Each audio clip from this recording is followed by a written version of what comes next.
चलिए शांत शांत, बिल्कुल शांत।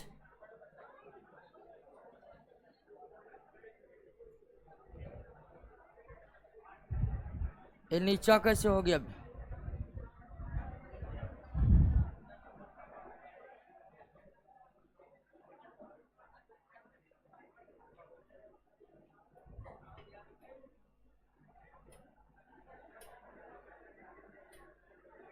चलिए बैठ जाइए।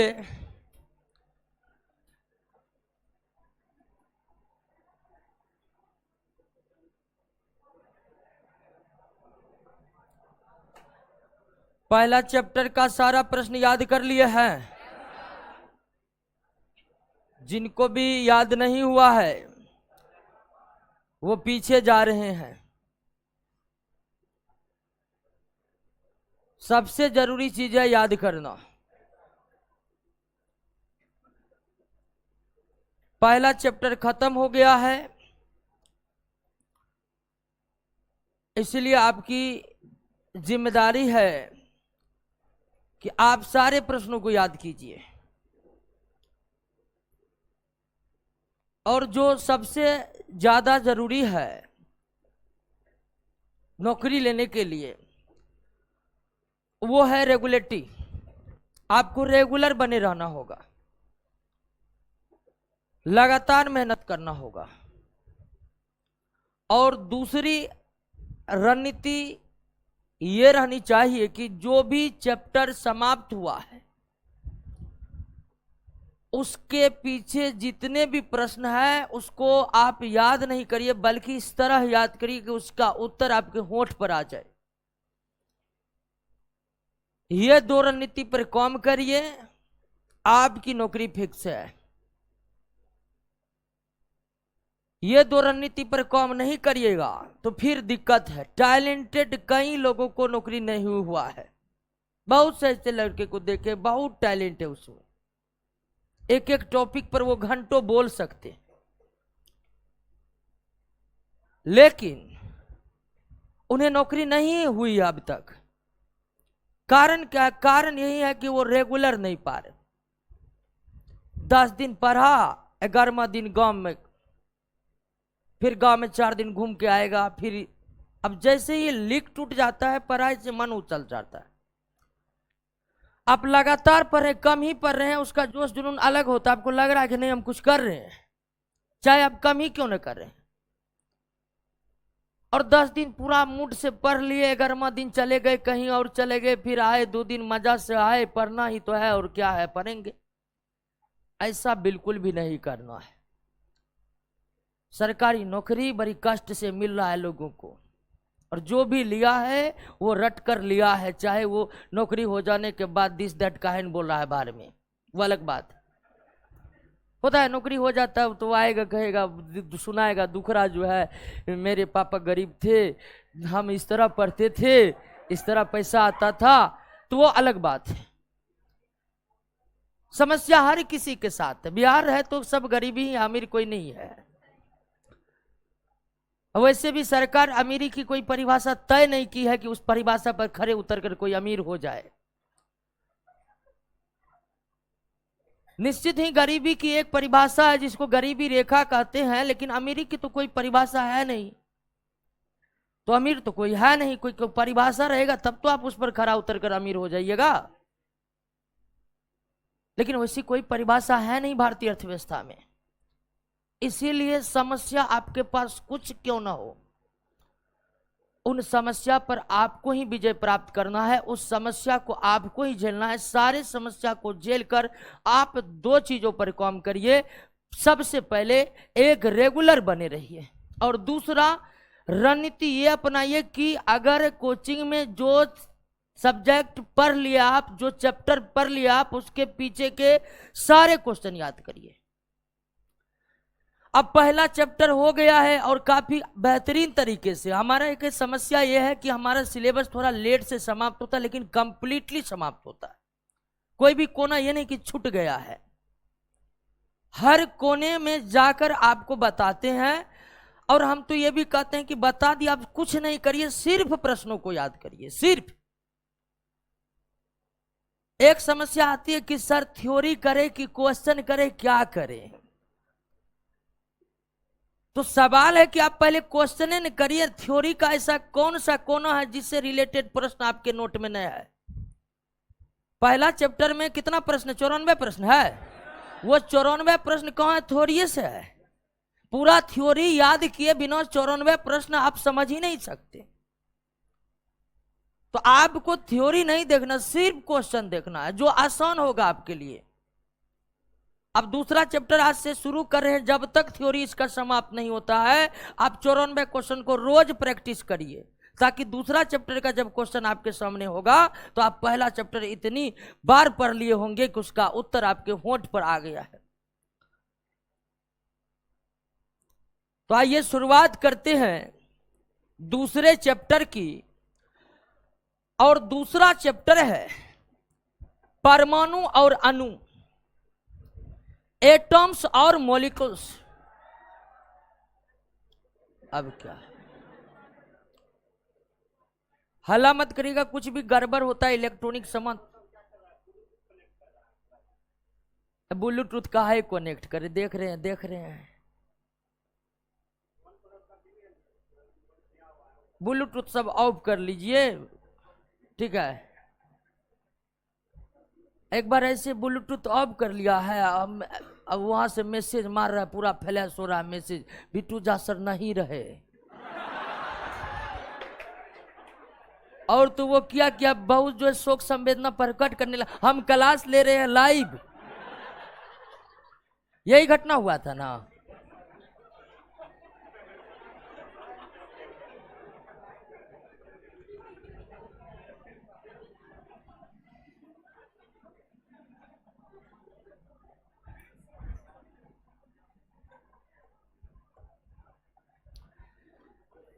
एटम एंड मॉलिक्यूल्स,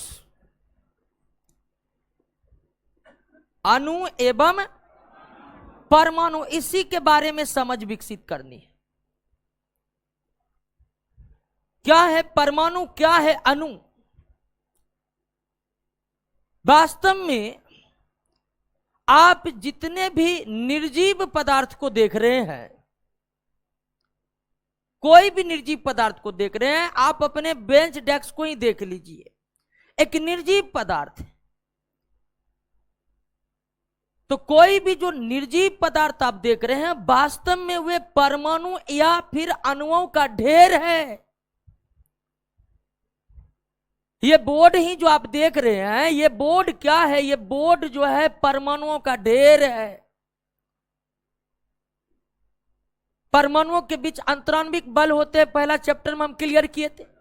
वही अंतराण्विक बल के द्वारा ढेर सारे परमाणु जुड़ जाते हैं तो एक निर्जीव वस्तु का निर्माण होता है। जिस तरह सजीव कोशिकाओं से मिलकर बने होते हैं, उस तरह ढेर सारे परमाणु मिलकर एक निर्जीव वस्तुओं का निर्माण करते। जो भी आप निर्जीव वस्तु देख रहे हैं, वास्तव में वह परमाणु का ढेर है, उस पदार्थ के परमाणु का ढेर है। तो परमाणु क्या है, एटॉम क्या है। तो पदार्थ के सूक्ष्मतम कण, पदार्थ के सूक्ष्मतम कण है, सूक्ष्मतम कण। और अणु क्या है, मॉलिक्यूल्स क्या है, तो ये भी पदार्थ के क्या है, सूक्ष्मतम कण ही है।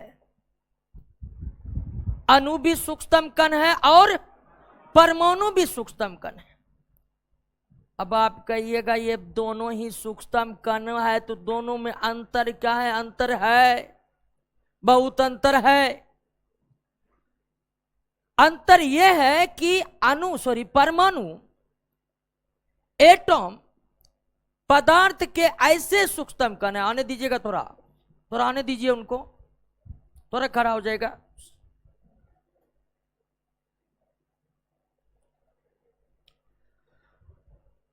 परमाणु पदार्थ के ऐसे सूक्ष्मतम कण है, परमाणु पदार्थ के ऐसे सूक्ष्मतम कण है जो रासायनिक अभिक्रिया में, जो रासायनिक अभिक्रिया में, केमिकल रिएक्शन में, रासायनिक अभिक्रिया में भाग लेता है, रासायनिक अभिक्रिया में भाग लेता है। जबकि अणु ऐसे पदार्थ के सूक्ष्मतम कण है जो रासायनिक अभिक्रिया में, जो रासायनिक अभिक्रिया में भाग नहीं लेता है, रासायनिक अभिक्रिया में भाग नहीं लेता है।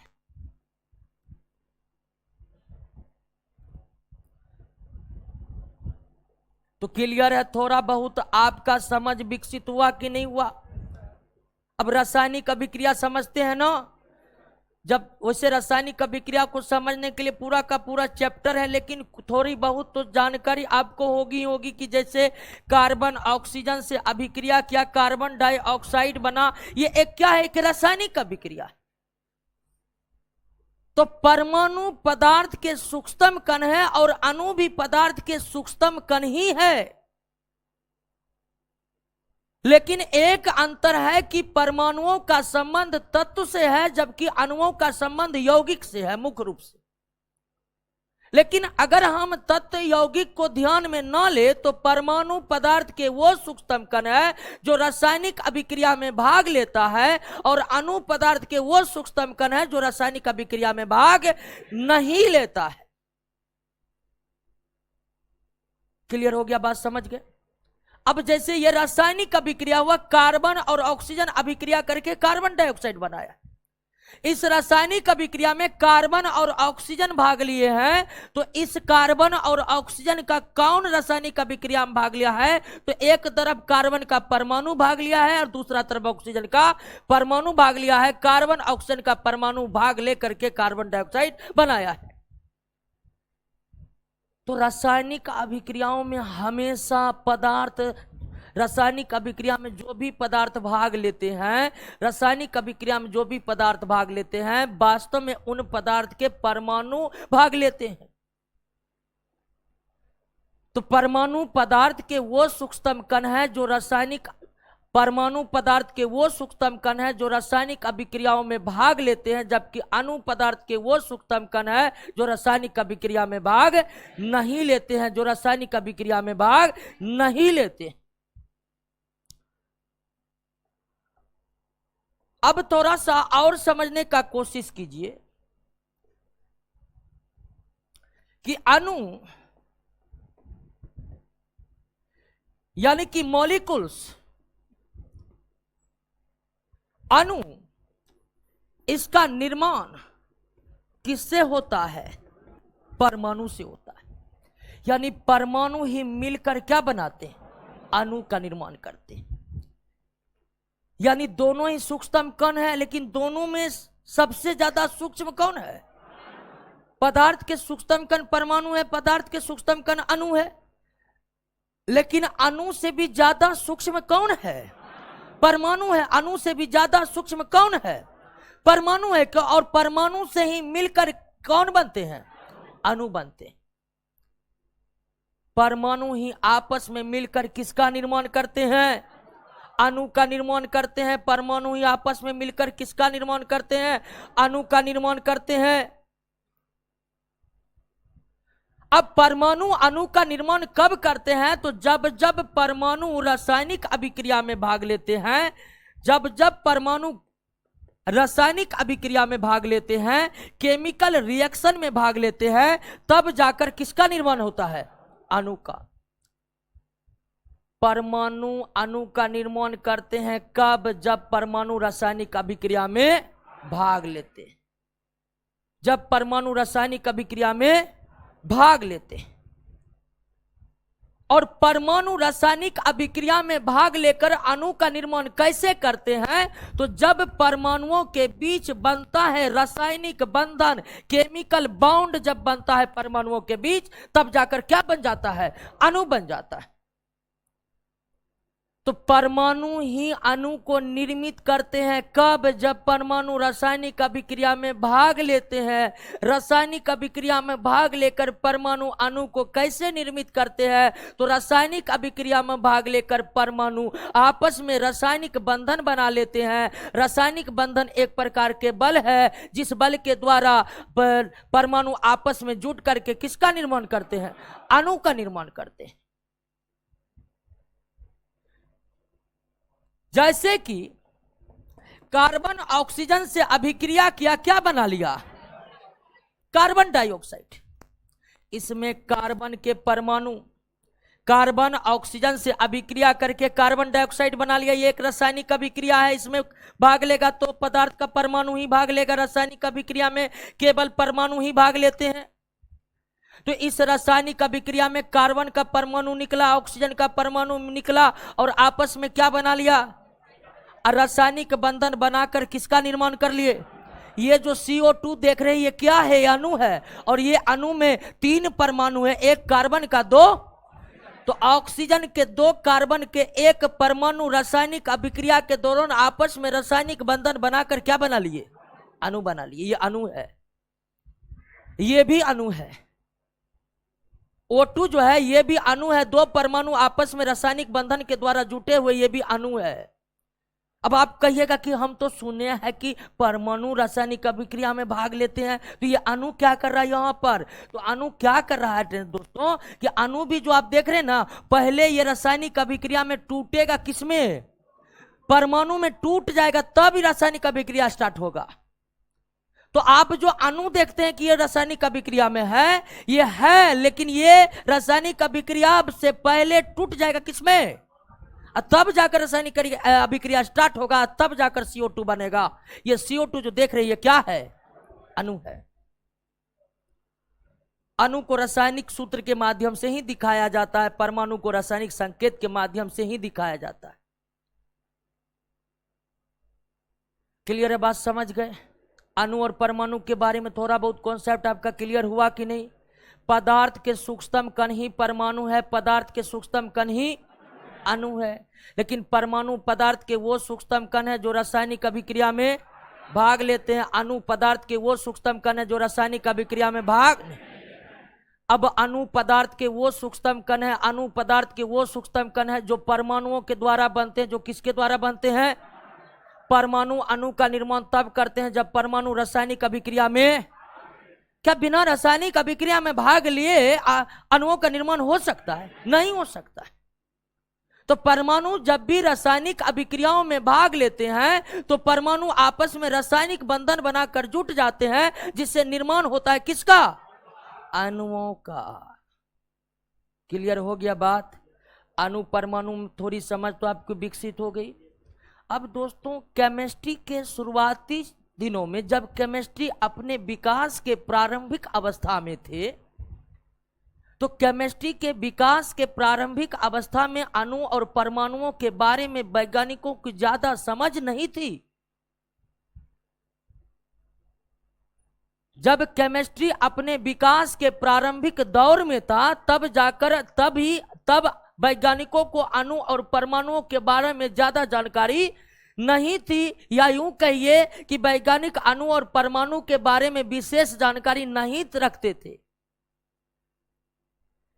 केमिस्ट्री के विकास के शुरुआती दौर में रासायनिक अभिक्रिया कैसे होते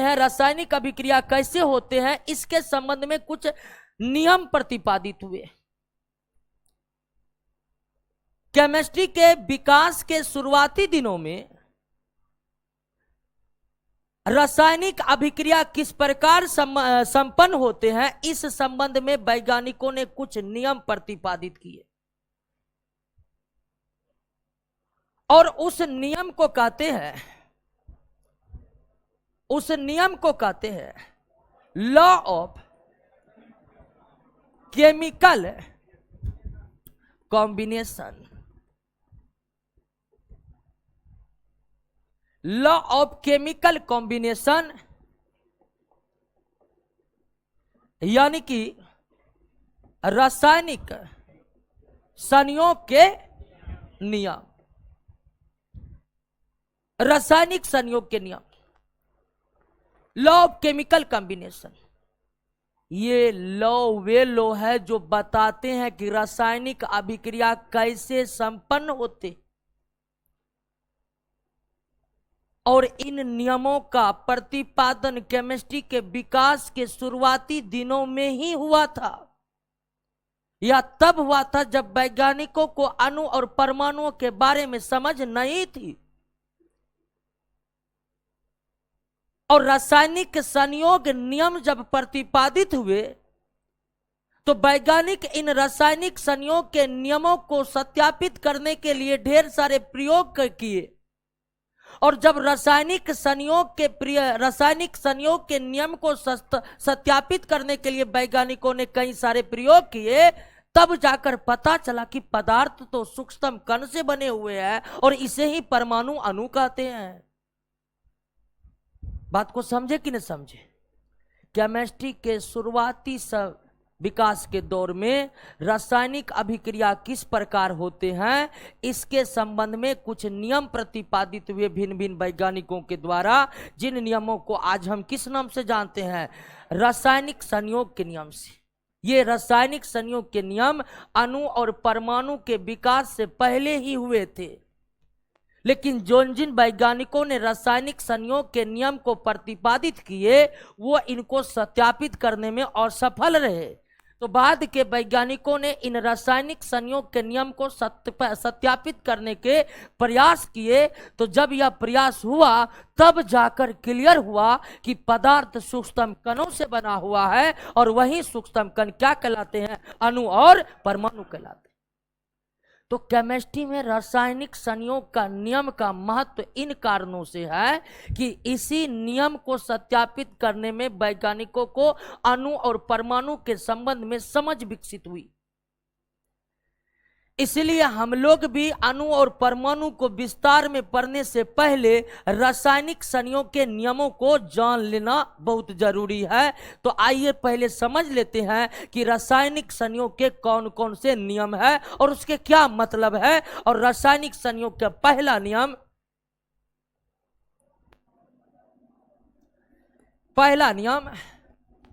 law of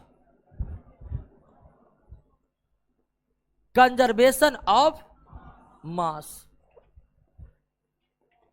law of conservation of mass.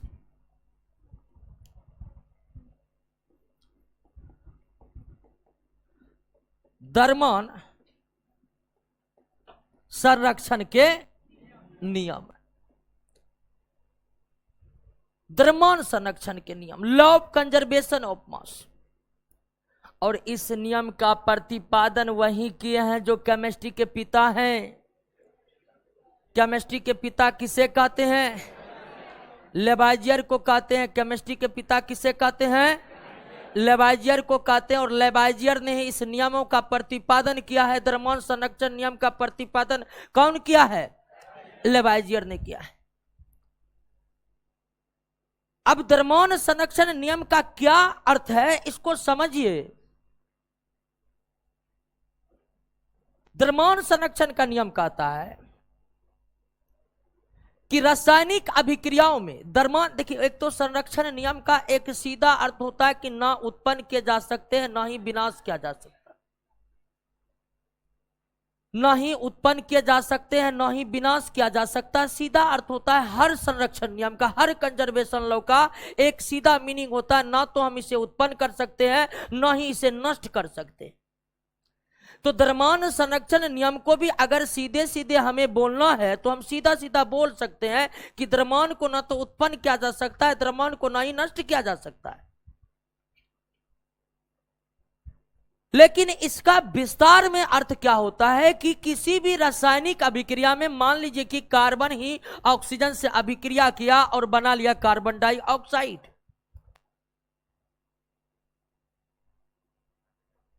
और किसी भी रासायनिक अभिक्रिया में जो भाग लेते हैं उसे रिएक्टेंट कहते हैं। क्या कहते हैं? रिएक्टेंट कहते हैं। हिंदी में उसे अभिकारक कहते हैं। हिंदी में उसे क्या कहते हैं? अभिकारक कहते हैं। और कार्बन डाइऑक्साइड जो बना है इसे कहते हैं प्रोडक्ट कहते हैं। क्या कहते हैं? प्रोडक्ट कहते हैं, यानी क्या कहते हैं? उत्पाद कहते हैं। रासायनिक अभिक्रिया में जो पदार्थ भाग लेते हैं उसे क्या कहते हैं? अभिकारक कहते हैं। जो पदार्थ का निर्माण होता है रासायनिक अभिक्रियाओं के बाद उसे क्या कहते हैं? उत्पाद कहते हैं। अब द्रव्यमान संरक्षण का नियम कहता है, द्रव्यमान संरक्षण का नियम कहता है कि अगर आपका कार्बन 10 ग्राम है, ऑक्सीजन आपका 20 ग्राम है, तो कार्बन डाइऑक्साइड कितना बनेगा जानते हैं? 30 ग्राम बनेगा।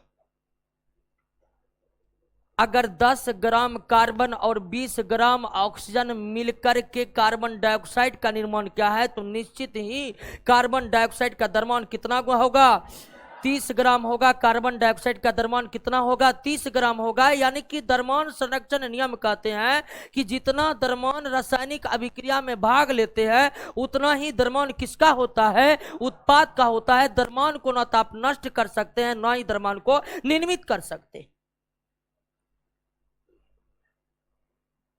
तो द्रव्यमान संरक्षण नियम का अर्थ है कि द्रव्यमान को ना तो आप उत्पन्न कर सकते हैं न ही नष्ट कर सकते हैं। दूसरा तरह से रासायनिक अभिक्रिया में जितना अभिकारक का कुल द्रव्यमान होता है उतना ही उत्पाद का द्रव्यमान होता है। अभिकारकों का कुल द्रव्यमान उत्पादकों के कुल द्रव्यमान के बराबर होते हैं। यही नियम क्या कहलाता है? द्रव्यमान संरक्षण नियम कहलाता है, जिसका प्रतिपादन केमिस्ट्री के पिता लेबाइजियर ने की। क्लियर हो गया? तो द्रव्यमान संरक्षण नियम क्या कहता है कि जितना अभिकारक का द्रव्यमान होगा उतना ही उत्पाद का द्रव्यमान होगा, जितना अभिकारक का द्रव्यमान होगा उतना ही उत्पाद का द्रव्यमान होगा। क्लियर हो गया? पहली बात समझ गए? पहला नियम में कोई दिक्कत?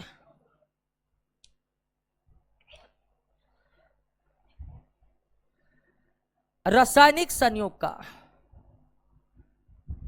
लॉ ऑफ केमिकल कॉम्बिनेशन का दूसरा लॉ है law of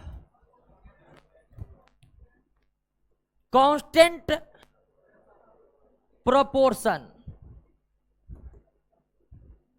law of constant proportion, जिसको हिंदी में कहते हैं निश्चित अनुपात का नियम। निश्चित अनुपात का नियम, लॉ ऑफ कांस्टेंट प्रोपोर्शन। और निश्चित अनुपात का नियम वैज्ञानिक प्राउस्ट ने दिया था। किसने दिया था? द्रव्यमान संरक्षण का नियम लेबाइजियर ने और निश्चित अनुपात का नियम प्राउस्ट ने। निश्चित अनुपात का नियम प्राउस्ट ने। अब निश्चित अनुपात का नियम कहता है कि एक रासायनिक तत्व, नियम के आगे एक छूट गया है, लिख दीजिए। एक रासायनिक यौगिक, निश्चित अनुपात के नियम देख रहे हैं ना, उसकी शुरुआत रासायनिक यौगिक से हुआ है ना, तो एक लिख लीजिए आगे में, वाक्य ज्यादा सही होगा। लिख लिए, एक रासायनिक यौगिक हमेशा समान तत्वों से मिलकर बने होते हैं, चाहे उसे किसी भी स्रोत से प्राप्त कर ले, चाहे उसे किसी भी तरह से बना ले। एवं रासायनिक यौगिक में जो समान तत्व हमेशा भाग लेंगे उसका द्रव्यमान का अनुपात हमेशा क्या होगा? निश्चित। पुनः समझिए, क्योंकि लाइन में आपको कोई दिक्कत हो सकता है। रासायनिक संयोग के नियमों को निश्चित अनुपात का नियम जिस तरह से वाक्य में लिखा है, तो वाक्य को पढ़ने में आपको परेशानी हो सकती है, इसलिए आप समझिए।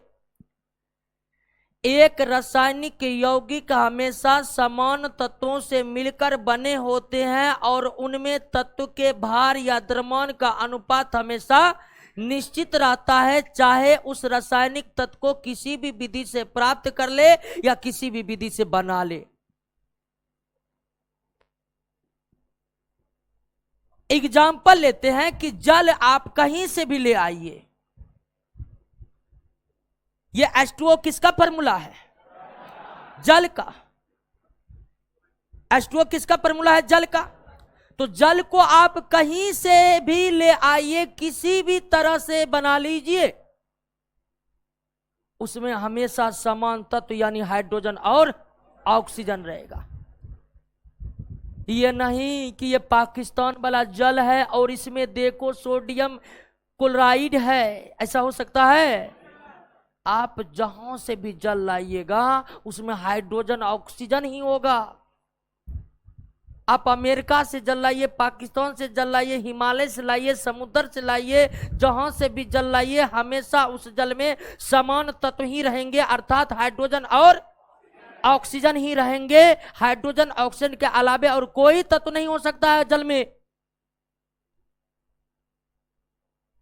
और तो और इस जल में हाइड्रोजन और ऑक्सीजन के दरम्यान का अनुपात कितना होगा, तो थोड़ा आप समझिए कि हाइड्रोजन का वजन 1 एमयू होता है और ऑक्सीजन का वजन 16 एमयू होता है। द्रव्यमान का अनुपात निकालना यहां थोड़ा जरूरी है। तो आप समझिए कि हाइड्रोजन का द्रव्यमान कितना होता है, 1 एमयू होता है। हाइड्रोजन का द्रव्यमान कितना होता है, 1 एमयू होता है। ऑक्सीजन का द्रव्यमान कितना होता है, 16 एमयू होता है। ऑक्सीजन का द्रव्यमान कितना होता है, 16 एमयू होता है। तो इनमें हाइड्रोजन ऑक्सीजन का द्रव्यमान का अनुपात निकालिए, तो 2 हाइड्रोजन है तो 1 गुना 2, 2 और 16 यानी 1:8। अब आप जल को कहीं से भी लाइए, उसमें हाइड्रोजन और ऑक्सीजन का अनुपात कितना होगा, 1:8 ही होगा। क्या ऐसा हो सकता है कि एक जल लाए हैं और इसमें और हाइड्रोजन ऑक्सीजन का अनुपात 2:7 है? क्या ऐसा संभव है? संभव है ही नहीं। आप जल को किसी भी तरह से बना लीजिए, कहीं से भी ले आइए, उसमें हमेशा समान तत्व हाइड्रोजन ऑक्सीजन ही रहेगा और उसके द्रव्यमान का अनुपात 1:8 ही रहेगा। इसमें कोई परिवर्तन हो ही नहीं सकता है।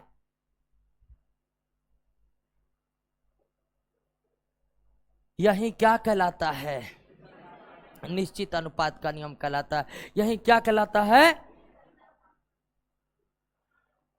चलिए करा कि एक्टर का वाटर इतना महंगा क्यों होता है सर? अब वो तो एक्टर ये बताएगा। ए दीपेन, इसको ऊपर करो जी, क्या हुआ, नहीं हुआ है? कल तो हवा लग रहा था ऊपर आके, कुछ गड़बड़ है ना? कल पूरा, अभी तो यहीं तक हवा है। ऊपर करिए ना एक बार। ओ गर्मी ज्यादा ना, चलिए ध्यान दीजिए।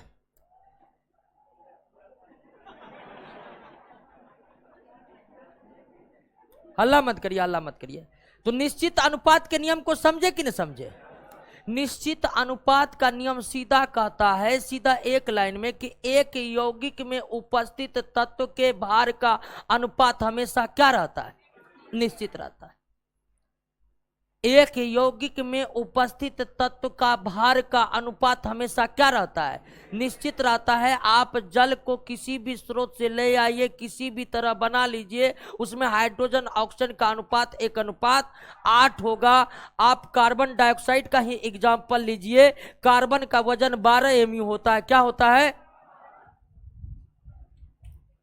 कार्बन का वजन कितना होता है, 12 एमयू होता है। कितना होता है, 12 एमयू होता है। तो आप कार्बन डाइऑक्साइड में निकालिए तो अनुपात 12:16 दूनी 32, 4 तिया 32, 4 अट्ठे, सॉरी 4 तिया 12, 4 अट्ठे 32। तो कार्बन डाइऑक्साइड में कार्बन ऑक्सीजन का अनुपात कितना निकल गया। अब आप कार्बन डाइऑक्साइड को किसी भी तरह से बनाइए, कहीं से भी लाइए, उसमें कार्बन ऑक्सीजन का अनुपात कितना रहेगा। क्या ऐसा हो सकता है कहीं से कार्बन डाइऑक्साइड लाए हैं और उसमें कार्बन ऑक्सीजन का अनुपात 3:9 निकल गया? ऐसा संभव है? तो निश्चित अनुपात का नियम, प्राउस्ट का लॉ ऑफ कांस्टेंट प्रोपोर्शन, यह कहता है कि एक तत्व, एक यौगिक में उपस्थित तत्व, एक यौगिक में उपस्थित तत्व का द्रव्यमान, एक यौगिक में उपस्थित तत्व का द्रव्यमान हमेशा निश्चित रहता है, उसमें कोई बदलाव, उसमें कोई बदलाव। क्लियर हो गया, बात समझ गए? द्रव्यमान संरक्षण नियम समझे, निश्चित अनुपात का नियम समझे। अब तीसरा नियम पर आइए।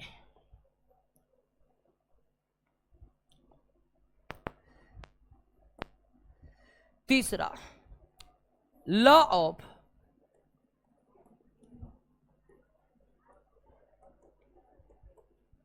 मल्टीपल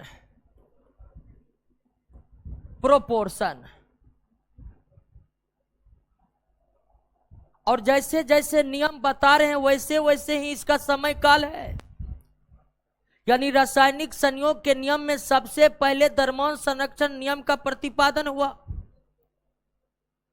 उसके बाद निश्चित अनुपात के नियम का प्रतिपादन हुआ, और उसके बाद लॉ ऑफ मल्टीपल प्रोपोर्शन, जिसको हिंदी में कहते हैं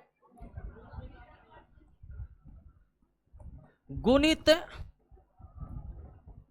अनुपात का नियम, इसका प्रतिपादन जॉन डाल्टन ने किया था।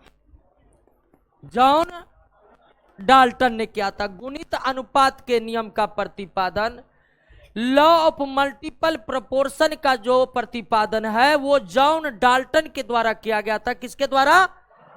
जॉन डाल्टन के द्वारा किया गया। अब यह गुणित अनुपात का नियम क्या है, तो थोड़ा दिमाग से इसको समझने का कोशिश कीजिएगा कि अन्य दोनों नियम जो आप पढ़े हैं उसके तुलना में इसको समझना थोड़ा डिफिकल्ट है। फिर भी आप समझिए, एक बात तो आप समझ ही गए ना कि गुणित अनुपात के नियम का प्रतिपादन कौन किया था? जॉन डाल्टन ने किया था। जॉन डाल्टन को हम एक विशेष कार्य से और आगे जानेंगे। यह उनके द्वारा किया गया एक छोटा सा कार्य था। बड़ा और विस्तृत कार्य जॉन डाल्टन का हम आगे एटॉमिक थ्योरी के अंतर्गत पढ़ने वाले हैं। तो जॉन डाल्टन का जो गुणित अनुपात का नियम है, वह नियम क्या कहता है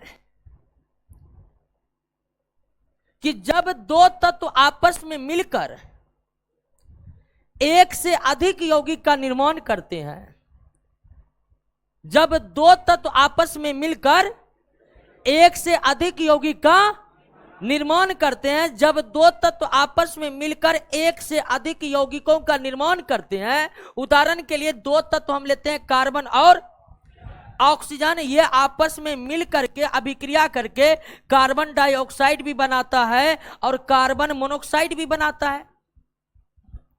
कार्बन डाइऑक्साइड भी बनाता है, कार्बन मोनोऑक्साइड भी बनाता है ना। तो गुणित अनुपात का नियम, जॉन डाल्टन के गुणित अनुपात का नियम कहता है कि जब दो तत्व आपस में मिलकर के एक से अधिक यौगिकों का निर्माण करते हैं, एक से अधिक यौगिकों का निर्माण करते हैं, जैसे यहां पर कार्बन ऑक्सीजन ने मिलकर कार्बन डाइऑक्साइड और कार्बन मोनोऑक्साइड का निर्माण किया है। अब इन दो तत्वों में जो बना है, दो यौगिक जो बना है दो तत्वों के द्वारा, इनमें आप अनुपात निकालिए। कार्बन का 12, ऑक्सीजन का 32, कार्बन का 12, ऑक्सीजन का 16। तो 12 कार्बन है, अब 32 ऑक्सीजन है। कार्बन और ऑक्सीजन, इतनी बात तो समझ गए। कार्बन डाइऑक्साइड में कार्बन 12 है, ऑक्सीजन 16 दूनी, कार्बन मोनोऑक्साइड में कार्बन 12 ऑक्सीजन, इसमें कोई दिक्कत नहीं। अब कहिए कि जब गुणित अनुपात का नियम क्या कहता है कि जब दो तत्व आपस में अभिक्रिया करके एक से अधिक यौगिकों का निर्माण करते हैं, तो एक तत्व का समान भार, एक तत्व का समान भार जो दूसरे तत्व के भिन्न भिन्न भारों से अभिक्रिया करते हैं, जो दूसरे तत्व के भिन्न भिन्न भारों से अभिक्रिया करते हैं, उसका अनुपात सरल अनुपात होता है। उसका अनुपात क्या होता है? सरल अनुपात होता है। जैसे ऑक्सीजन का अनुपात कितना है? 32:16। ये कितना आ गया? ये 2:1 आ गया। एक सिंपल रेशियो है, एक सरल अनुपात।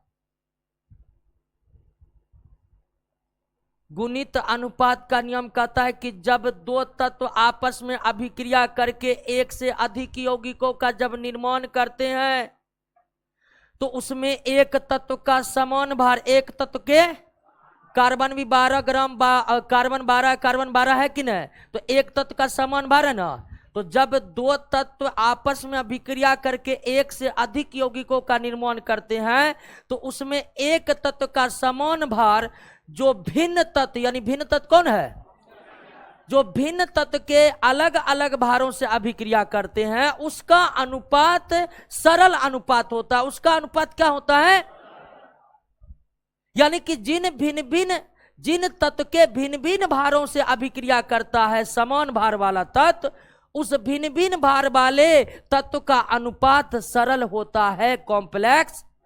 यानी कि ऑक्सीजन का अनुपात कभी भी आपको 2.5:1 इस तरह का अनुपात आपको नहीं मिलेगा। जब भी मिलेगा सीधा मिलेगा।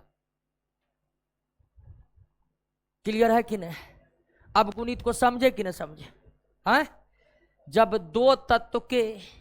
दो तत्व आपस में अभिक्रिया करके एक से अधिक यौगिक का निर्माण करते हैं तो एक तत्व के समान भार एक तत्व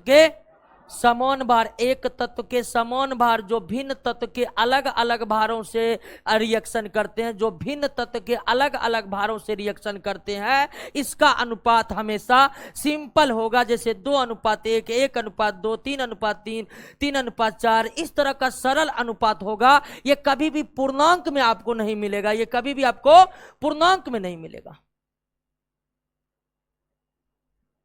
क्लियर है? बात समझ गए? ठीक उसी तरह हम दूसरा एग्जांपल लेते हैं।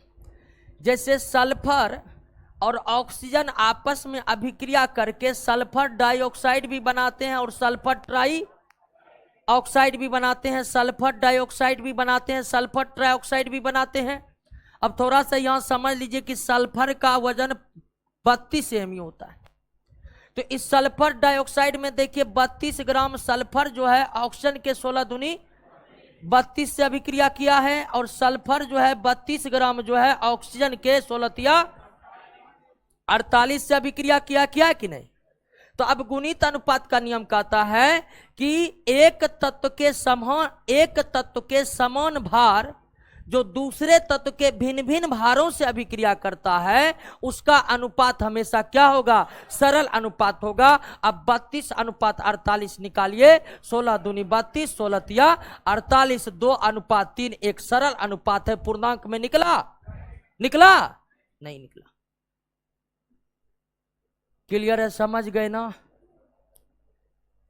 एक तत्व के समान भार जो दूसरे तत्वों के भिन्न भिन्न भारों से अभिक्रिया करते हैं, वो भिन्न भिन्न भार जो है वह सरल अनुपात में होगा। वो पूर्णांक में वाला अनुपात आपको कभी भी प्राप्त नहीं होगा। यही है जॉन डाल्टन के गुणित अनुपात का नियम। यही है जॉन डाल्टन के गुणित अनुपात का नियम।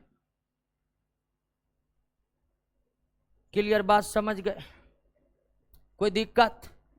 गुणित अनुपात का नियम समझ गए? कोई दिक्कत नहीं ना? अब आइए रासायनिक संयोग के चौथे और अंतिम अनुपात को समझते हैं। चलिए, एक है आजम रशीद, त्रिवेणीगंज, सुपौल से। क्या बात है, ये तो अपना इलाका है जी। लॉ ऑफ रेसिप्रोकल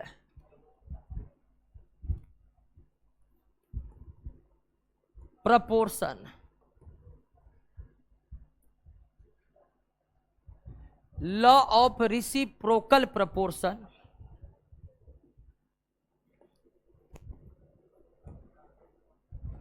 व्युत्क्रम अनुपात का नियम।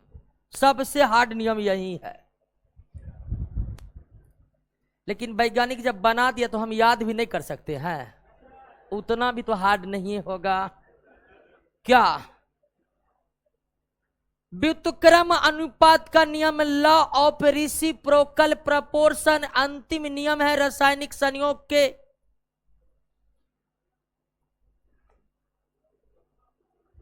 और इस नियम का प्रतिपादन रीचर ने किया था। Richer law of reciprocal proportion का प्रतिपादन किसने किया था? रीचर ने किया था, रीचर ने। अब यह नियम क्या कहता है? यह नियम कहता है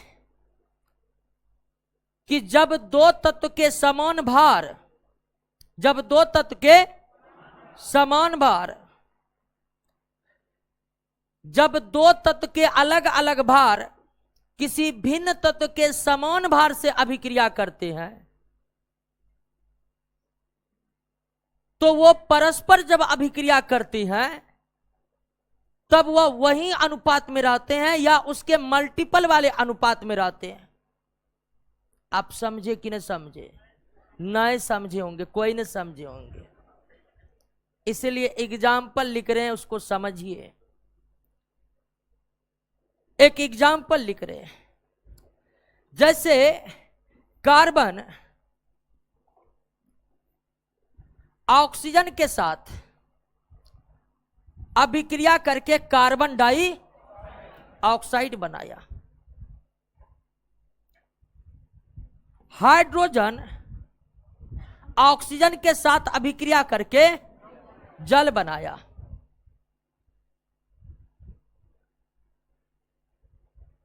हाइड्रोजन ऑक्सीजन के साथ अभिक्रिया करके जल बनाया, और कार्बन हाइड्रोजन आपस में अभिक्रिया करके मेथेन बनाया। क्लियर? ये बात समझ गए? कार्बन ने ऑक्सीजन के साथ अभिक्रिया करके, कार्बन डाइऑक्साइड हाइड्रोजन ऑक्सीजन के साथ अभिक्रिया करके, यानी दो अलग अलग तत्व एक ही तत्व से अभिक्रिया कर रहे हैं। तो दो अलग अलग तत्व एक ही तत्व से जिस अनुपात में अभिक्रिया करेंगे वही अनुपात रहेगा उस यौगिक में जो ये आपस में अभिक्रिया करके बनाएंगे। बात को समझे कि नहीं समझे? कार्बन ऑक्सीजन से अभिक्रिया करके कार्बन डाइऑक्साइड बनाया, हाइड्रोजन ऑक्सीजन से अभिक्रिया करके जल बनाया। अब कार्बन हाइड्रोजन आपस में अभिक्रिया करके, कार्बन भी ऑक्सीजन से अभिक्रिया कर रहा है, हाइड्रोजन भी ऑक्सीजन से अभिक्रिया कर रहा है।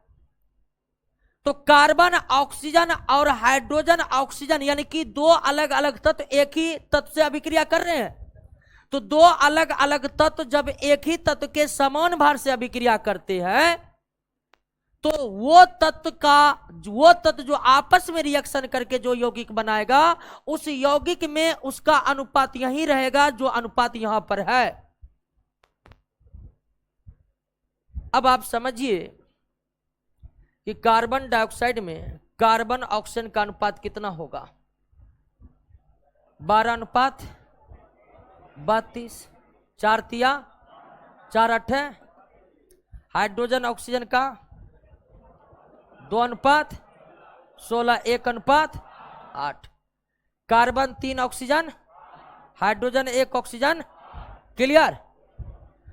अब आइए मेथेन में कार्बन 12, हाइड्रोजन 4 तिया 3:। तो कार्बन हाइड्रोजन का अनुपात कितना है? 3:। कार्बन हाइड्रोजन का अनुपात 3:। बात को समझ रहे ना? कार्बन ऑक्सीजन के साथ अभिक्रिया करके कार्बन डाइऑक्साइड बनाया, हाइड्रोजन ऑक्सीजन के साथ अभिक्रिया करके जल बनाया। कार्बन ऑक्सीजन का अनुपात 3:8, हाइड्रोजन ऑक्सीजन का अनुपात 1:। तो कार्बन हाइड्रोजन का अनुपात जो ऑक्सीजन के साथ है वही आपस में अभिक्रिया करने पर उनके आपस में है। यहां पर कार्बन हाइड्रोजन का 3:1 निकल रहा है, यहां पर भी कार्बन हाइड्रोजन का अनुपात कितना आया है? तो जब दो तत्व के भिन्न भिन्न बार किसी भिन्न तत्व के समान भार से अभिक्रिया करते हैं तो आपस में अभिक्रिया के फलस्वरूप या तो वह वही अनुपात में रहते हैं या उसके गुणन में रहते हैं, उसके मल्टीपल में रहते हैं। कोई 3 अनुपात नहीं होगा तो ये 6:2 होगा या 12:4 होगा, मल्टीपल में ही रहेगा। क्लियर है? बात समझ गए? व्युत्क्रम अनुपात का नियम समझिए। अब व्युत्क्रम अनुपात का नियम नहीं भी समझे तो थोड़ा बहुत आप समझ ही गएंगे, लेकिन ये याद रखना व्युत्क्रम अनुपात का नियम थोड़ा कॉम्प्लेक्स है अन्य नियमों की अपेक्षा। और आप पहली बार 11th क्लास में इस नियमों के बारे में पढ़े होंगे, केमिस्ट्री अगर पढ़े होंगे तो। तो व्युत्क्रम अनुपात के नियम में आपको ज्यादा याद नहीं रखना है, सिर्फ ये याद रखना है कि यह अनुपात का नियम किसने दिया? रीचर ने दिया। व्युत्क्रम अनुपात का नियम किसने दिया? रीचर ने दिया। किसने दिया? रीचर। क्लियर हुआ? तो रासायनिक संयोग के कुल कितने नियम है? 4 नियम। द्रव्यमान संरक्षण नियम, निश्चित अनुपात का नियम, व्युत्क्रम अनुपात का नियम और गुणित अनुपात का। द्रव्यमान संरक्षण नियम लेबाइजियर ने, निश्चित अनुपात का नियम प्राउस्ट ने, और गुणित अनुपात का नियम डाल्टन ने, और व्युत्क्रम अनुपात का नियम किसने? रीचर ने। कोई दिक्कत? समझ गए बातों को? तो रासायनिक संयोग के कुल कितने नियम है? 4। अब ये भिन्न भिन्न समय काल में जो रासायनिक संयोग के नियम बने, इन नियमों का सत्यापन नहीं कर पाए वो वैज्ञानिक। यानी रीचर ने यह नियम दिया, इस नियमों को प्रयोग के द्वारा साबित भी कर दिया, लेकिन वह इस नियम को सत्यापित नहीं कर पाए। अर्थात रीचर यह नहीं बताए कि अगर ऐसा हो रहा है तो क्यों हो रहा है। लेबाइजियर ने द्रव्यमान संरक्षण नियम का पालन, द्रव्यमान संरक्षण नियम का प्रतिपादन किया, लेकिन यह नियम किस तरह से फॉलो हो रहे हैं और क्यों हो रहे हैं उसको सत्यापित वो नहीं कर। यानी कि रासायनिक संयोग के नियमों का प्रतिपादन जिन वैज्ञानिकों के द्वारा हुआ, वो उन्हें सत्यापित करने में असफल रहे। आगे चलकर इन नियमों की व्याख्या तब हो पाई जब पता चला कि पदार्थ सूक्ष्म कण अर्थात परमाणुओं के बने होते। यानी कि जितने भी रासायनिक संयोग के नियम हैं, वो सारे नियम अंततः यही साबित करते हैं कि पदार्थ किसके बने हैं? सूक्ष्म कण के बने हैं, जिन्हें क्या कहते हैं? परमाणु कहते हैं। रासायनिक संयोग के जितने भी नियम हैं, उनसे अंततः यही साबित होता है, उससे अंततः यही साबित होता है कि प्रत्येक पदार्थ सूक्ष्म कण यानी परमाणुओं के बने हुए हैं। और परमाणु के संदर्भ में बताने वाला जो पहला सिद्धांत था वो था जॉन डाल्टन का एटॉमिक थ्योरी। परमाणु के बारे में सर्वप्रथम जानकारी देने वाले वैज्ञानिक जॉन डाल्टन थे। कौन थे? जॉन डाल्टन थे। परमाणु के बारे में बताने वाले सबसे, ठीक से बैठो जी, काहे हाथ इधर है टांग इधर है, ठीक से बैठो। तो जॉन डाल्टन ने सर्वप्रथम जो है परमाणु के बारे में बताया सबसे पहले। और परमाणु के बारे में बताने के लिए जॉन डाल्टन ने बाकायदा एक थ्योरी दिया, जिसे हम डाल्टन के एटॉमिक थ्योरी के रूप में जानते हैं। तो रासायनिक संयोग की व्याख्या करते करते ही जॉन डाल्टन ने यह पता लगाया कि पदार्थ सूक्ष्म कणों के बने होते हैं, और उन सूक्ष्म कण का नाम जॉन डाल्टन ने ही क्या रखा? परमाणु रखा। तो आइए समझते हैं डाल्टन का एटॉमिक थ्योरी। डाल्टन का atomic theory.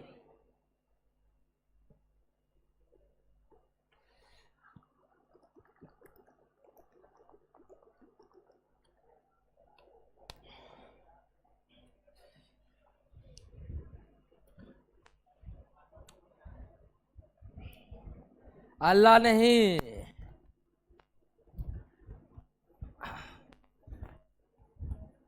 Dalton atomic theory. Dalton का परमाणु सिद्धांत। अब ध्यान दीजिएगा, डाल्टन का परमाणु सिद्धांत कब आया? डेट भी दिया हुआ है, 1808। 1808 में आया। डाल्टन का जो एटॉमिक थ्योरी है वह 2 कारणों से बहुत ही ज्यादा महत्वपूर्ण है। 2 कारणों से। पहला कारण है कि रासायनिक संयोग के जितने भी नियम है, और कुल कितने, 4, रासायनिक संयोग के जितने भी नियम है, उस नियमों की सफलतम व्याख्या या उस नियमों का सत्यापन तब हो पाया जब डाल्टन ने एटॉमिक थ्योरी दिया। यानी कि डाल्टन का एटॉमिक थ्योरी रासायनिक संयोग के सभी नियमों की व्याख्या करने का सफलतम कार्य किया। एक महत्व इसके कारण से है। दूसरा कि परमाणु के बारे में सर्वप्रथम जानकारी भी किस एटॉमिक थ्योरी से हमें प्राप्त हुआ? जॉन डाल्टन के एटॉमिक थ्योरी से प्राप्त हुआ। तो पहला एटॉमिक थ्योरी जॉन डाल्टन ने ही पेश किया, और इन थ्योरी का महत्व 2 कारणों से बहुत ज्यादा है। पहला कि रासायनिक संयोग के नियमों की सफलतम व्याख्या करने वाला पहला थ्योरी कौन थ्योरी था? डाल्टन एटॉमिक थ्योरी, या पदार्थ सूक्ष्म कण परमाणुओं से बने होते हैं, इसकी जानकारी देने वाला भी पहला थ्योरी कौन था? Dalton atomic theory. 2 कारणों से इसका बहुत महत्व है। अब डाल्टन के एटॉमिक थ्योरी की कौन कौन सी बातें प्रमुख थी, तो आइए प्रमुख बातों को समझने की कोशिश करते हैं जो डाल्टन ने अपने एटॉमिक थ्योरी में बताया। पहला बात बताया कि सभी पदार्थ सूक्ष्म कण परमाणु से बने होते हैं, और परमाणु अविभाज्य होता है। परमाणु क्या होता है? अविभाज्य होता है। डाल्टन के एटॉमिक थ्योरी में पहली बात यही थी कि सभी पदार्थ सूक्ष्म कण परमाणुओं से बने हैं। सभी पदार्थ सूक्ष्म कण परमाणुओं से बने हुए हैं, और परमाणु को विभाजित नहीं किया जा सकता है। यानी कि एक निर्जीव पदार्थ को आप विभाजित करने लगे, विभाजित करने लगे, विभाजित करने लगे, विभाजित करने लगे, अंततः जब आप परमाणु पर पहुंचेगा तो और विभाजन उसका संभव नहीं है। यह हम नहीं करे, डाल्टन साहब का कर गए। परमाणु अविभाज्य है। पदार्थ के सूक्ष्म कण परमाणु है, परमाणु से सूक्ष्म कुछ भी नहीं होते हैं। परमाणु क्या है? अविभाज्य है। ये पहली बात डाल्टन का।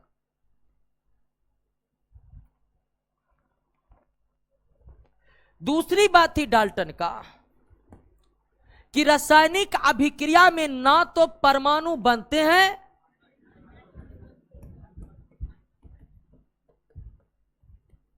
रासायनिक अभिक्रिया में ना तो नए परमाणु का निर्माण होता है, और न ही एक भी परमाणु नष्ट होता है। बात को समझे कि नहीं समझे? रासायनिक अभिक्रियाओं में क्या नए परमाणु का निर्माण होता है? नहीं। रासायनिक अभिक्रिया में क्या कोई परमाणु नष्ट हो जाते हैं? नहीं। रासायनिक अभिक्रिया में जो परमाणु भाग लेगा वो रहेगा ही रहेगा। कोई नया परमाणु नहीं बनेगा रासायनिक अभिक्रिया में। न ही एक भी परमाणु नष्ट होगा, न ही एक भी परमाणु नष्ट होगा। जैसे कार्बन ऑक्सीजन से अभिक्रिया करवाया है, कार्बन डाइऑक्साइड बना है, कोई नया परमाणु बना? इधर भी कार्बन के परमाणु है, ऑक्सीजन के परमाणु है, इधर भी कार्बन के परमाणु है, ऑक्सीजन का परमाणु। इधर भी परमाणु की संख्या 213, इधर भी परमाणु की संख्या 213। और जब दोनों तरफ परमाणु की संख्या बराबर नहीं होता तो हम बराबर कर देते। जैसे हाइड्रोजन ऑक्सीजन मिलकर क्या बनाता है? जल बनाता है। हाइड्रोजन ऑक्सीजन मिलकर क्या बनाता है? जल बनाता है। तो दोनों तरफ परमाणुओं की संख्या बराबर करने के लिए हम इसे संतुलित कर दिए हैं। अब जानते हैं रासायनिक समीकरण को संतुलित करना पड़ता है। क्यों संतुलित करते हैं? ताकि परमाणु संरक्षण के सिद्धांत लागू हो सके। क्योंकि रासायनिक अभिक्रिया में परमाणु नष्ट होता नहीं और ना ही नए परमाणु बनते हैं। अब संतुलित नहीं करिएगा तो लगेगा कि कुछ परमाणु नष्ट हो गए, जबकि ऐसा होता ही नहीं है। तो और परमाणु रासायनिक अभिक्रियाओं के दौरान ना तो नए बनते हैं, ना ही एक भी परमाणु नष्ट होते हैं। इसे किस नियम के नाम से हम जानते हैं? परमाणु संरक्षण के नियम से जानते, परमाणु संरक्षण के सिद्धांत के नाम से जानते हैं। रासायनिक अभिक्रियाओं में ना तो नए परमाणु बनते हैं और ना ही कोई परमाणु नष्ट होता है, ना ही कोई परमाणु नष्ट होता है। क्लियर हो गया? बात समझ गए? पहली बात कि सभी पदार्थ सूक्ष्मतम कण परमाणु से बने हैं और वह परमाणु डाल्टन के अनुसार क्या है? अविभाज्य है। वो परमाणु डाल्टन के अनुसार क्या है? अविभाज्य है। और दूसरी बात कि रासायनिक अभिक्रियाओं में ना तो कोई नया परमाणु बनते हैं और ना ही कोई नया परमाणु का निर्माण होता है। बस होता क्या है? तो परमाणु आपस में रासायनिक बंधन बनाकर अणुओं का निर्माण करते हैं, यही होता है। दूसरी बात समझ गए डाल्टन का? डाल्टन के बात समझने में दिक्कत नहीं होगा। डाल्टन भी हमारे तरह पढ़ाते थे स्कूल में।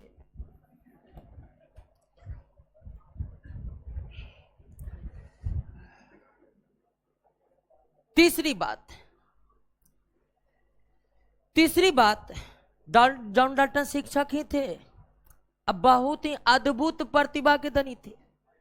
11 साल की अवस्था में शिक्षक बन गए। जिस स्कूल में 11 साल में वो शिक्षक बने, 6 साल में उसी में प्रिंसिपल बने। और उसके बाद पता चला कि नहीं, हमको तो प्रोफेसर बनना है। स्कूल से चले गए कॉलेज में जाकर पढ़ने लगे, वहां प्रोफेसर बने, अंत में वैज्ञानिक बने। और देख ही रहे आज हम इसके बारे में पढ़ रहे हैं। जब तक केमिस्ट्री का अस्तित्व रहेगा तब तक जॉन डाल्टन की जय जयकार होगी। बहुत आए बहुत गए, जॉन डाल्टन खुट्टा गाले है, क्योंकि इससे कोई मिटा नहीं सकता है।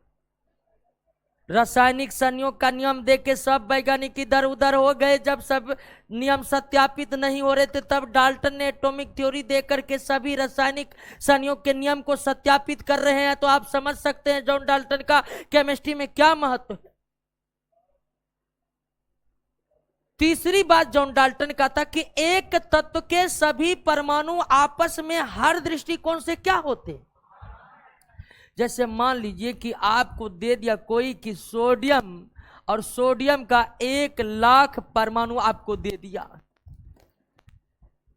सोडियम का 1,00,000 परमाणु आपके पास है, तो सारे के सारे परमाणु का आकार एक समान होगा, वजन एक समान होगा, रासायनिक गुण एक समान होंगे, भौतिक गुण एक समान होंगे, यानी कुछ भी भिन्न नहीं होंगे।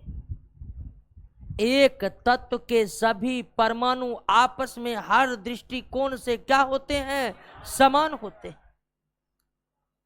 एक तत्व के हर परमाणु आपस में हर दृष्टिकोण से क्या होते हैं? समान होते हैं। उसमें कोई अंतर नहीं आ सकता। ऐसा नहीं कि सोडियम का परमाणु सोनू वाला जो है वो ज्यादा भारी है, मोनू वाला जो है कम भारी है, ऐसा हो ही नहीं सकता। बात को समझे कि नहीं? क्या बोले? मान लीजिए सोनू है, मोनू है, दोनों के पास सोडियम का परमाणु है। कहेगा सोनू वाला ज्यादा भारी है, मोनू वाला कम भारी, कैसे संभव है? नहीं है, ये हो ही नहीं सकता है। ये हम नहीं करें, ये जॉन डाल्टन बता कर गए। एक तत्व के सभी परमाणु आपस में हर दृष्टिकोण से क्या होते हैं? समान होते हैं। चलिए, एक बड़ी प्रॉब्लम है सबका कि याद नहीं होता है। अब लगता है सबके बदले हम ही को याद करना पड़ेगा। अब याद नहीं होता, हम क्या करें? आप भी ग्रेजुएट, हम भी ग्रेजुएट। हम तो कैम्ब्रिज यूनिवर्सिटी से पढ़ के आए नहीं कि हमारे पास कोई एक्स्ट्रा ज्ञान है और आपको बताते चले। याद नहीं होता है तो कुछ कुछ अपनों से सोचिए। बहुत चीज हमको भी याद नहीं होता लेकिन करते हैं याद। क्यों? तो बैठकर पढ़ते हैं तब याद होता है। याद नहीं होने का कोई दूसरा कारण हो ही नहीं सकता है। याद कैसे होगा? मैट्रिक पास किए गए, इंटर पास कर गए, बिना यादे खेले आप?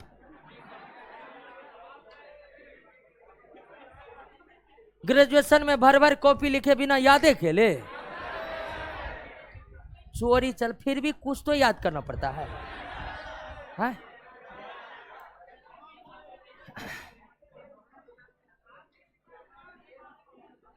याद होगा सबको, बस बैठकर पढ़ना है, बैठकर पढ़ना है, पढ़ने के अलावे कुछ नहीं करना। हम आपको बताएं, इस उम्र में आप सिर्फ पढ़ रहे हैं, पढ़ने के अलावे कुछ नहीं कर रहे हैं, तो बाकी उम्र आपकी बड़ी बेहतरीन निकलेगा। ठीक है, तो बस इस उम्र में सिर्फ बैठकर पढ़िए। याद कैसे न होगा? तो याद उसको नहीं होता जिसको पढ़ने के अलावा दूसरा कोई टेंशन है। ठीक है, उसको कैसे याद होगा? तो पढ़ने के अलावे दूसरा कोई टेंशन नहीं लेते हैं, तब नहीं याद होता है, ये समस्या है। लेकिन आपको पढ़ाई के अलावे और भी कोई काम है। देखिए, जीवन संबंधी काम बहुत है, खाना बनाना है, नहाना है, कपड़ा पहनना है, कपड़ा खींचना है। उस काम को हम जीवन प्रक्रिया से हम जोड़ रहे हैं, उस काम वो नहीं करे कि वो भी काम नहीं करिए। एक बार क्लास में बोल रहे थे कि पढ़ने के अलावा कोई काम नहीं करिए, सर खाएंगे नहाएंगे नहीं। ठीक है, लेकिन बहुत विद्यार्थी को देखिएगा, 10 दिन पढ़ेगा, 5 दिन बोरिंग रोड में इलाज करा रहा है किसी का। ठीक है, आज बहुत इलाजों के चक्कर में बहुत डूब गया पटना में। एक दिन फूफा का ऑपरेशन है, एक दिन मौसी का ऑपरेशन है। हल्ला मत करिए।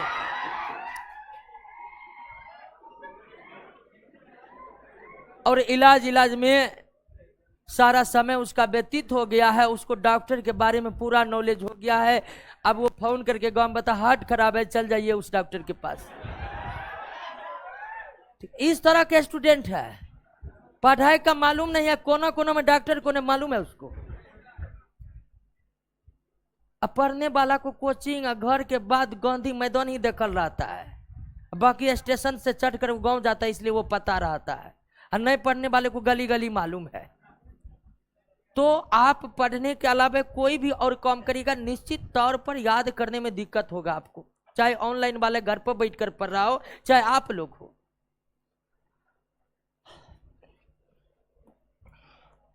तो पहली बात थी जॉन डाल्टन का कि सभी पदार्थ सूक्ष्मतम कण परमाणुओं के बने हैं। तो जो परमाणु क्या है? रासायनिक अभिक्रिया में ना तो कोई नए परमाणु बनते हैं, ना ही पुराने, ना ही कोई परमाणु का नष्ट होता है। एक तत्व के सभी परमाणु आपस में हर दृष्टिकोण से क्या होते हैं? चौथी बात जो डाल्टन की थी, चौथी बात जो डाल्टन की थी कि वो भिन्न भिन्न तत्व के परमाणु आपस में हर दृष्टिकोण से अलग होते हैं। आप एक तरफ ले लीजिए पोटेशियम का परमाणु और दूसरी तरफ ले लीजिए लिथियम का परमाणु। क्या पोटेशियम और लिथियम के परमाणु का आकार समान होगा? नहीं। क्या पोटेशियम और लिथियम के परमाणु के रासायनिक व्यवहार समान होंगे? क्या लिथियम और पोटेशियम के परमाणु का द्रव्यमान समान होगा? तो भिन्न भिन्न तत्व के परमाणु आपस में हर दृष्टिकोण से क्या होते हैं? अलग होते हैं। उनका द्रव्यमान एक दूसरे से अलग होता है, उसका आकार एक दूसरे से अलग होता है, उसके रासायनिक व्यवहार एक दूसरे से अलग होते हैं। यानी कि कोई भी गुण मिल ही नहीं सकते दो भिन्न भिन्न तत्व के परमाणु के।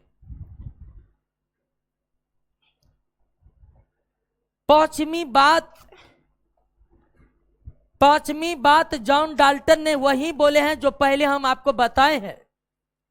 मतलब जॉन डाल्टन पहले बता दिए हैं, यानी कि हम बताए तब जॉन डाल्टन बताए। पहले आपको बताए थे ना कि जब भी कोई रासायनिक अभिक्रिया होती है तो यौगिक का जो निर्माण होता है, तो यौगिक का निर्माण किसके द्वारा होता है? तत्व के द्वारा होता है। और यौगिक रासायनिक अभिक्रिया में जो तत्व भाग लिए हैं, वास्तव में कौन भाग लिए है? तत्व के परमाणु भाग लिए। तो पांचवी बात डाल्टन ने यही बताया है कि रासायनिक अभिक्रिया में तत्व के परमाणु आपस में भाग लेकर यौगिकों का क्या करते हैं?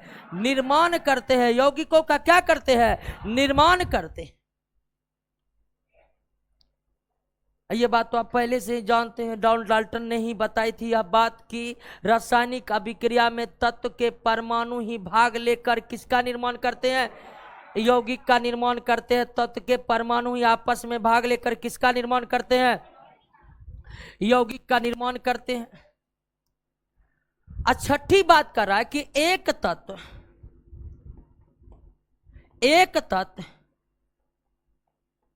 दूसरे तत्व से अभिक्रिया करके केवल एक यौगिक नहीं बनाते हैं, एक से अधिक यौगिक का वो निर्माण कर सकता है। यानी कि सल्फर ऑक्सीजन से अभिक्रिया करके केवल सल्फर डाइऑक्साइड नहीं, बल्कि सल्फर ऑक्सीजन से अभिक्रिया करके सल्फर ट्राइऑक्साइड भी बना सकता है।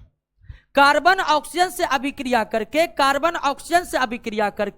केवल कार्बन डाइऑक्साइड नहीं बल्कि कार्बन मोनोऑक्साइड भी बना सकते हैं।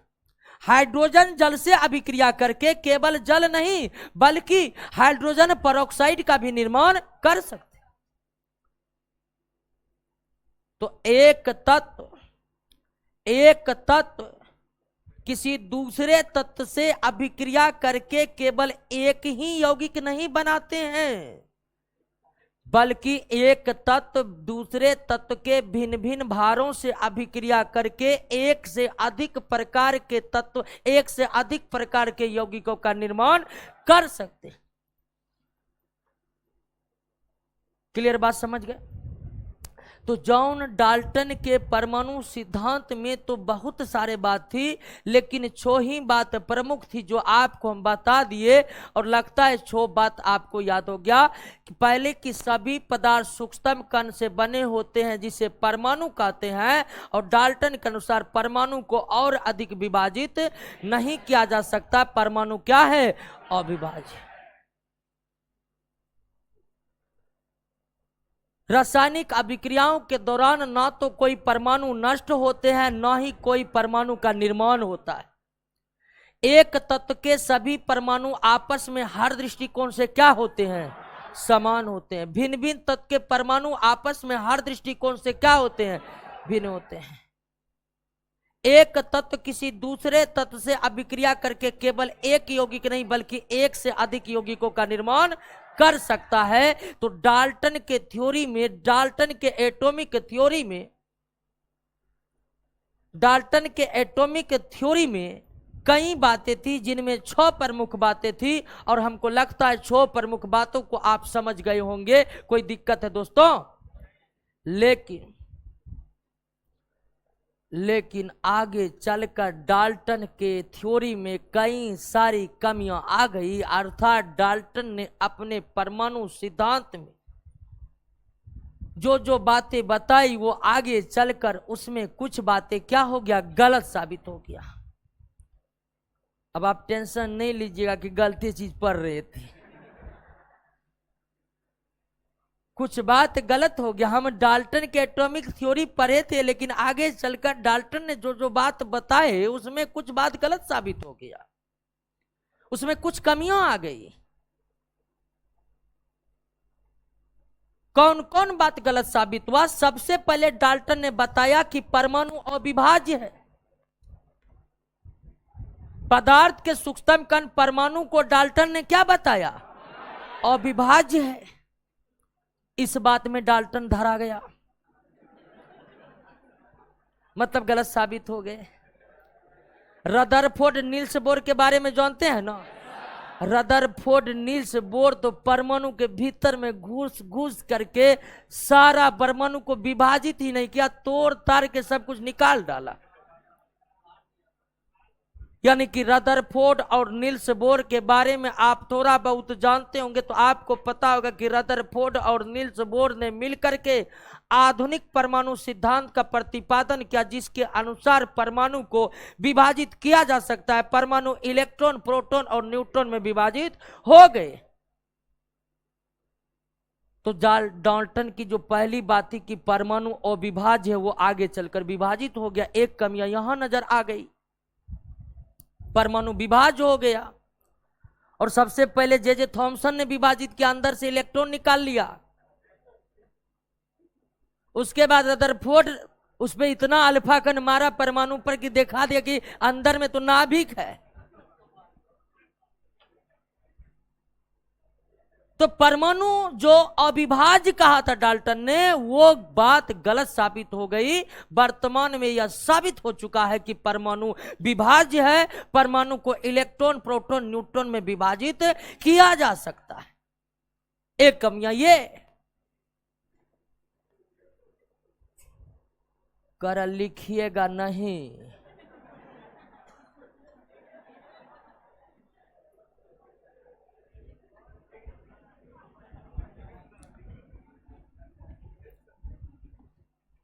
एक जमाना था पटना में, पहले आता था मास्टर, चलिए लिखिए, हेडिंग मारिए परमाणु, हम लोग पढ़े हुए हैं, देखिए जल्दी लिखिए, लिखा के निकल गया। लिखने वाला काम रहता था, किताबें नहीं बता देते आपको, तो लिखा है, नोट में लिखा हुआ सारा बात लिखा हुआ है, इतना बात लिखा हुआ कि उतना पढ़ के आप टॉप कर सकते क्या। अब क्या लिखा है, समझाने वाली बात है ना, क्वेश्चन रटवाने वाली बात है। तो लगता है कोई और संबंध में लिखा है। बहुत बोलता ऑनलाइन वाले पर ध्यान नहीं देते हैं, ध्यान देते, आप देखिएगा कैसी हम ध्यान दे रहे हैं। हल्ला हल्ला है, देख रहे हैं। चलिए, हे इस तरह किलकारी नहीं मारा कीजिए, ये गलत बात है ना। अच्छी बात है, आप ही बताएं, आप ग्रेजुएट है, आप समाज में ही रहे हैं, और ध्यान दीजिए, ध्यान दीजिए, सबसे हम लोगों का उम्र ऐसा है कि इसी से समाज की परिभाषा तय होती है। जानते हैं कि नहीं जानते हैं? एक गांव में बहुत एजेड आदमी गांजा पी रहा है, कोई दिक्कत नहीं किसी को। 4 को छोरा अगर रोड पर गांजा पी लिया तो दूसर गांव वाला जब गुजरता है ना, पूरा गांव गांजा पीता है, पूरा गांव। क्यों? तो युवा था, युवा से ही परिभाषित होता है सब कुछ, और युवा ही पीते धरा गया। होता है कि नहीं, ऐसा होता है कि नहीं? जबकि हर गांव में गांजा पीने वाला का परसेंटेज 10% होगा, ज्यादा से ज्यादा परसेंट जनसंख्या के अनुपात में उससे ज्यादा होगा। लेकिन 8-10 युवा जो है वो पीता है और पूरा गांव को बदनाम किए हुए, पूरा गांव गांजे के नशा में टूल रहता है। इस तरह का अफवाह उड़ा हुआ रहता है ना। तो ध्यान दीजिए कि हमारी उम्र ऐसी है कि इसी से समाज परिभाषित होता है, और हम ही गलत फलत करेंगे तो फिर दिक्कत है। इसलिए हल्ला निकली, बातों को समझिए, ठीक है ना, और बातों को समझिए। हल्ला कर देते हैं, आपका दिमाग भी डिस्ट्रैक्ट हो जाता होगा, भूल जाता होगा कि समझना भी है दिमाग को। हल्ला मत करिए। तो पहला बात जो गलत साबित हुआ देख लिए, कोई दिक्कत नहीं। दूसरी बात, जॉन डाल्टन का यह गलत साबित हुआ कि जॉन डाल्टन ने बोले थे कि एक तत्व के सभी परमाणु आपस में हर दृष्टिकोण से क्या होते हैं, समान होते हैं। लेकिन आप देखिए, एक होता है कार्बन 12, एक कार्बन, इस कार्बन के परमाणु का वजन 12 mu और इस कार्बन के परमाणु के वजन 14 mu। ये दोनों समस्थानिक है।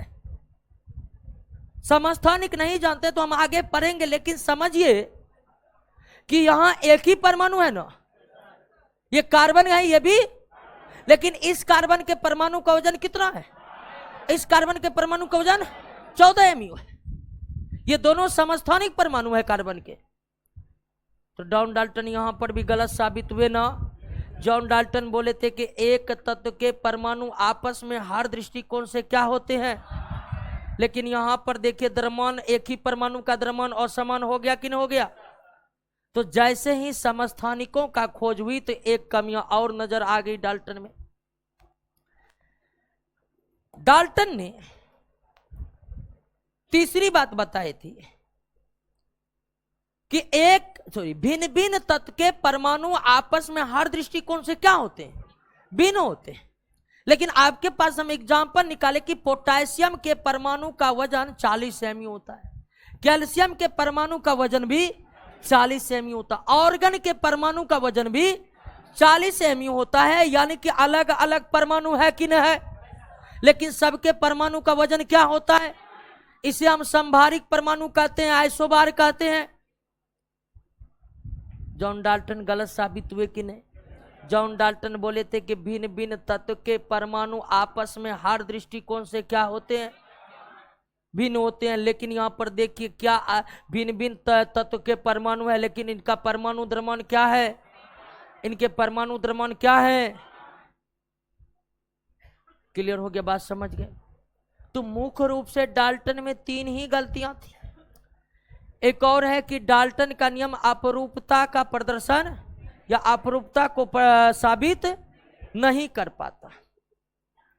अब अपरूपता को साबित नहीं कर पाता, इस अपरूपता को पढ़ेंगे हम ऑर्गेनिक केमिस्ट्री में, तब वहां पर क्लियर हो जाएगा कि डाल्टन का नियम अपरूपता को कैसे साबित नहीं करता है। तो डाल्टन के एटॉमिक थ्योरी और आगे चलकर उनमें जो कमियां निकली उस बात को समझ गए। अब परमाणु क्या है, अणु क्या है, वो तो आप समझ ही चुके हैं। अब आइए परमाणु को विस्तार से समझने का प्रयास करते हैं, और विस्तार की बात अगले क्लास से होगी। फिर हल्ला नहीं, आराम से निकलना है।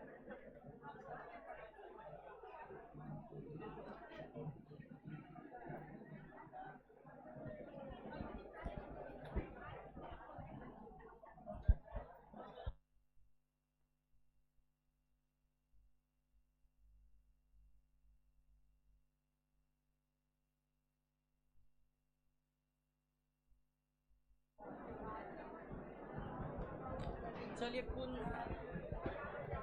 कुंदन कुशवाहा बेगूसराय, जिसके पास पुराने वाले नोट है वो कृपया नए ले लेंगे। अब नया आ गया है तो आप ही के लिए फायदा होगा।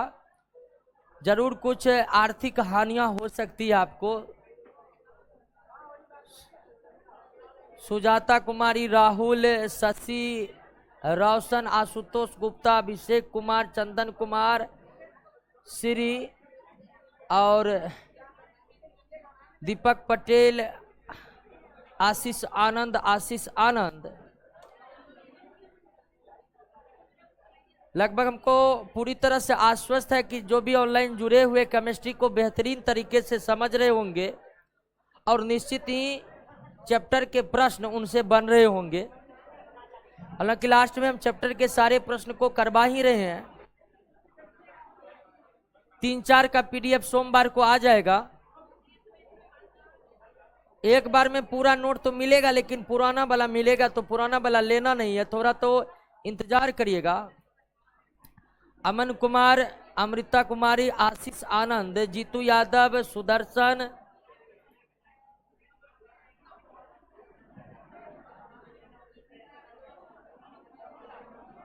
एक के दिलकुश कुमार, चंदन कुमार,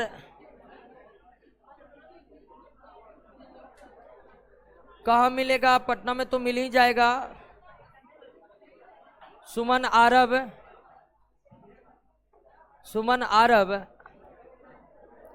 नीतीश कुमार, मंजू गुप्ता,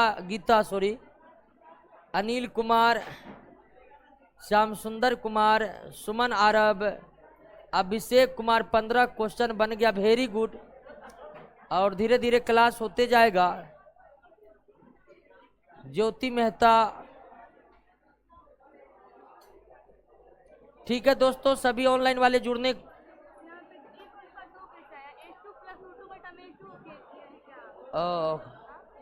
तो हाइड्रोजन तथा ऑक्सीजन का 1:8 होगा, 1:8 कर ली।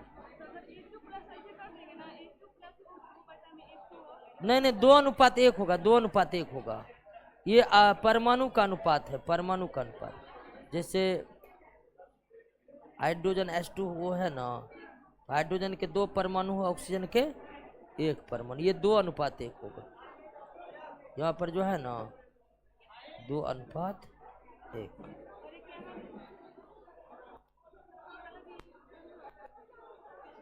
हाँ, 16:32।